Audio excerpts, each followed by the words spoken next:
यह पीसी करने का मुख्य बिंदु यह है कि चौरसिया समाज एक पिछड़ा हुआ समाज है और इसको राजनीति में दूर दूर तक के हम लोग को प्रतिनिधित्व से वंचित रहे हैं। इस कारण हम 3 संगठन के लोग आज बैठ करके और सरकार और उसमें सरकार में शामिल सभी दलों से मांग करते हैं कि हम लोग का भी प्रतिनिधित्व होना चाहिए। ऐसी स्थिति में दीघा के विधायक आदरणीय श्री संजीव कुमार चौरसिया जी हैं।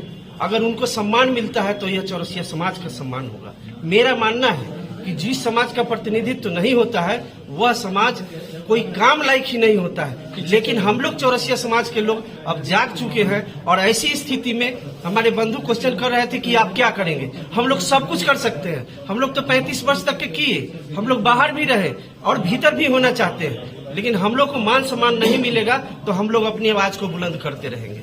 बहुत बहुत धन्यवाद। पहले तो मैं अपने विषय में बता देता हूँ।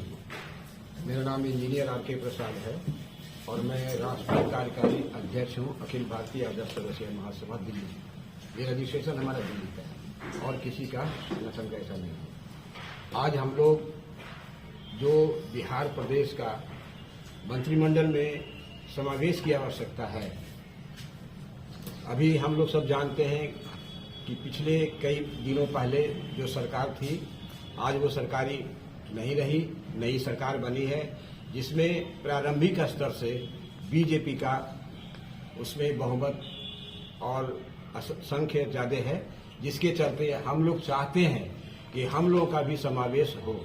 विभिन्न प्रकार की जातियां, अति पिछड़ों का समावेश है, साथ ही साथ अगड़ी जातियों का भी समावेश है। मान सम्मान उनका भी अलग है, लेकिन हम लोग का जो जाति है चौरसिया, जिसमें विभिन्न नामों से उद्बोधित होता रहा है, बड़ई को बढ़ई कह देते हैं, चौधरी को शर्मा कह देते हैं, मैंने विभिन्न प्रकार का, जिसमें हमारी जनसंख्या में बहुत सारी कमी आ गई, अनजान में कमी आई है, कोई जानबूझ करके नहीं। लेकिन आज उसका प्रभाव हमारे केंद्र या बिहार प्रदेश में जो संगठन बनने जा रहा है, सरकार जो बनने जा रहा है, उसमें नहीं पड़ना चाहिए। तो उसमें हम लोग सरकार को अपने माननीय नीतीश बाबू से निवेदन कर रहे हैं कि आप अपने मंत्रिमंडल में तपे तपाए व्यक्तियों को भी अपना स्थान दें।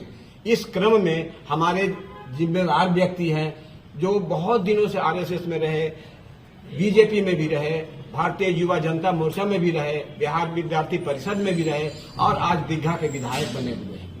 इनके पिताजी पूर्व में राज्यपाल रह चुके हैं, तो इनका एक ओहदा है, हमारे समाज के शिरोमणि कहलाते हैं माननीय गंगा बाबू।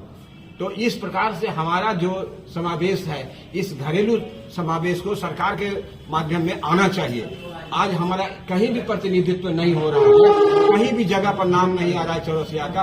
एक व्यक्ति तो कम से कम आए, डॉक्टर संजीव चौरसिया, इनका नाम यदि आता है तो हम लोग एक जैसे अभी अति पिछड़े में है और अगली पिछड़ा बनने के लिए हमारा गर्व से माथा उठ जाएगा कि हमारे समाज का भी एक व्यक्ति आया और इसमें हमारा मंत्रिमंडल में आए, हमारे मंत्री बने, जो कि बहुत दिनों से तपे तपाए लोगों का प्रतीक्षा चल रहा है लगातार इन दोनों का, लेकिन कभी इसमें हम लोग का जाति नहीं आया। तो हम लोग निवेदन कर रहे हैं माननीय मुख्यमंत्री जी से कि आप हमारे डॉक्टर संजीव चौरसिया जी को, दीघा के विधायक हैं, पटना के निवासी हैं, आप इनको जरूर समावेश करें। ये हमारा अपनी मांग है, हमारे अखिल भारतीय आदर्श चौरसिया महासभा के तरफ से भी मांग है। लगातार एक कर्तव्य परायण व्यक्ति हैं और वो अपने काम में हमेशा सफलता हासिल करते हैं। जो काम दिया जाता है उसको बहुत अच्छे ढंग से करते हैं और उनका व्यक्तित्व और उनका जो कर्मठता है यह हमेशा आगे लाता है।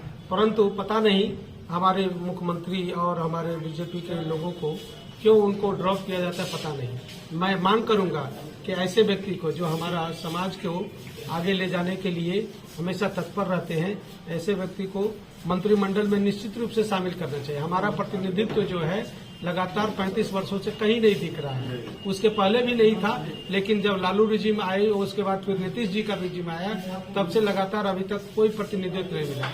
यहाँ तक कि उनके पिताजी को भी कभी भी मंत्रिमंडल में शामिल नहीं किया गया। अब ये 3 बार के विधायक हैं, इनको भी अभी तक मंत्रिमंडल में शामिल नहीं किया गया। जबकि उससे कम लोगों को 1 बार जीते 2 बार जीते उसको मंत्रिमंडल में शामिल किया। अगर ये भी पैरामीटर है कि जितना पैरामीटर है कि 2 बार जीते 3 बार जीते, तो भी उनमें भी आगे आते हैं हमारे विधायक महोदय। अगर वोट प्रतिशत भी देखा जाए तो हम उनसे कई लोगों से कई गुना ज्यादा लोकप्रिय हैं। काम में देखा जाए तो हम हमेशा जो पार्टी काम दिया है उसको हमेशा कर करके दिखाते हैं। तो ऐसे में हमें उपेक्षा करना ये हम लोग को ये लगता है कि यह हमारा हमें उपेक्षा के दृष्टि से किया जा रहा है, हमें उपेक्षित किया जा रहा है, हमारे समाज को उपेक्षित किया जा रहा है।